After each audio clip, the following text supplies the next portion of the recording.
Assalamualaikum, selamat pagi anak-anak.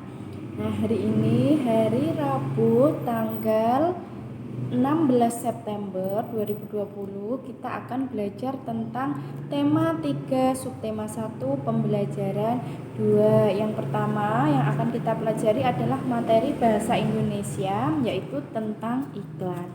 Jika kemarin hari Senin kalian sudah belajar tentang kata kunci dalam iklan, maka hari ini kita akan belajar iklan lebih luas lagi cakupan materinya. Nah, sebelum kita lanjut untuk belajar materi tema 3 subtema 1 pembelajaran 2, nanti video ini dapat di pause dulu, kemudian kalian baca dulu buku tema kalian, yaitu pada halaman 12 sampai dengan 15. Jika kalian sudah selesai membaca, baru kemudian dilanjutkan untuk melihat video ini. Nah, yang pertama kita langsung saja ya, materi bahasa Indonesia tentang iklan. Nah, iklan itu apa sih? Sudahkah kalian tahu tentang iklan? Pernahkah kalian melihat iklan? Jika pernah, di manakah kalian melihat iklan? Apakah di koran, majalah, televisi, di internet, di HP, di pinggir jalan, atau kalian mendengarnya di radio? Nah, pasti pernah melihat. Mungkin kalian tidak sadar jika yang kalian lihat itu adalah iklan. Jadi, iklan itu adalah berita atau pesan yang berfungsi untuk membujuk orang agar tertarik pada barang atau jasa yang ditawarkan, ataupun mengajak seseorang, ataupun melarang seseorang. Nah, seseorang itu siapa? Tentunya seseorang itu adalah orang yang melihat iklan.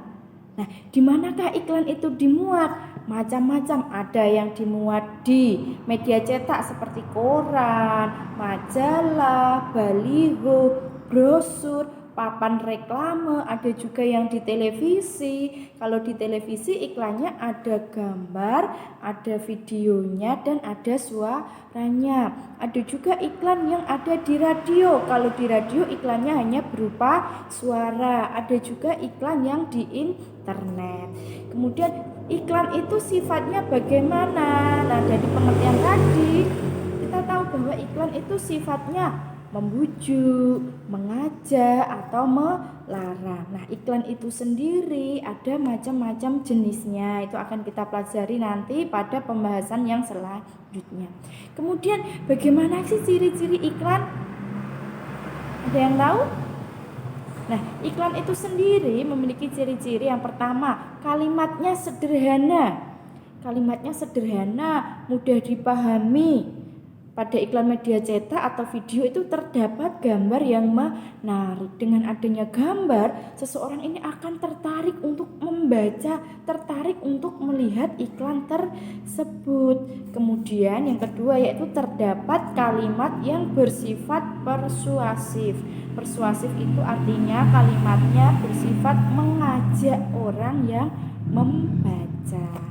Bagaimana? Sudah paham tentang pengertian iklan dan ciri-ciri iklan? Jika kalian sudah paham, nanti kalian buatlah sebuah iklan yang bertema tentang kesehatan atau makanan sehat.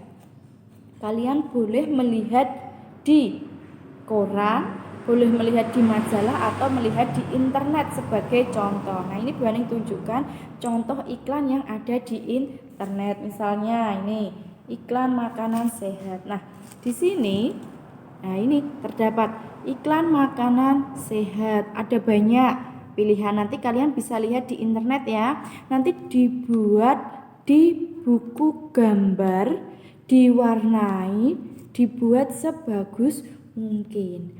Nanti setelah selesai difoto, kemudian dikirim ke WA Bu Haning seperti biasa, sebagai bukti bahwa hari ini sudah belajar dan sudah mengerjakan tugas. Jika tadi kita sudah belajar tentang iklan, nah sekarang kita lanjutkan belajar IPA tentang organ pencernaan pada manusia.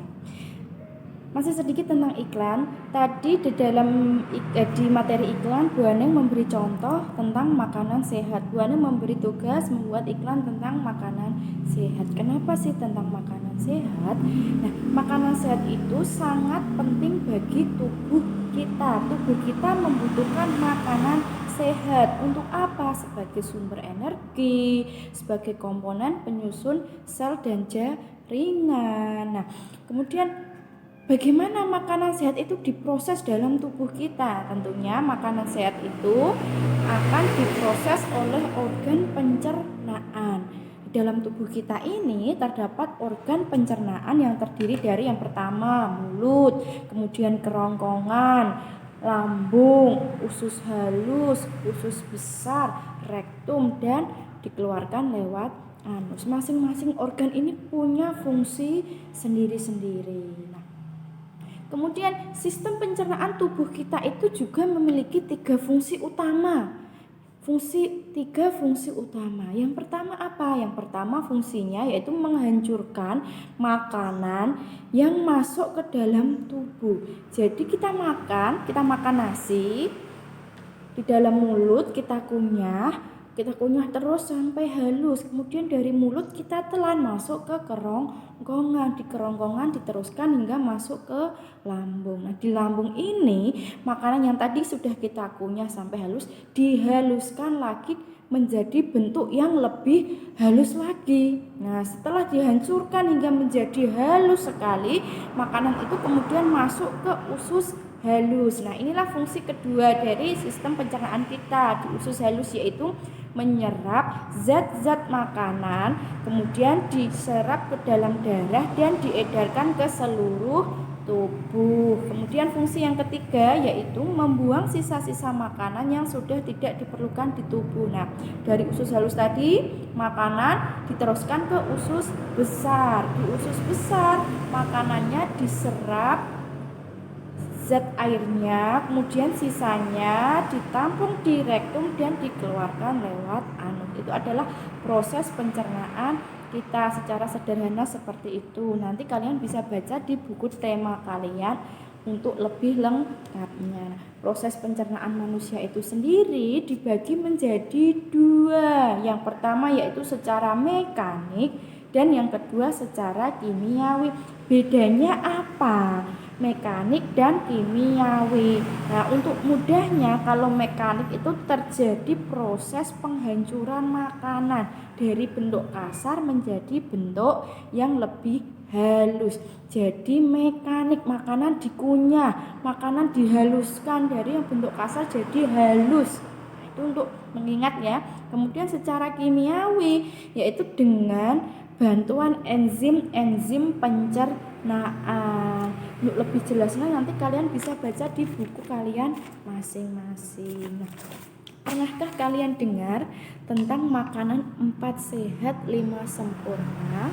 Jika pernah, coba sebutkan apa saja makanan yang termasuk ke dalam golongan 4 sehat 5 sempurna. Yang pertama tentunya karbohidrat. Karbohidrat yang sering kita dengar adalah atau sering kita makan adalah nasi. Kemudian yang kedua lauk pauk.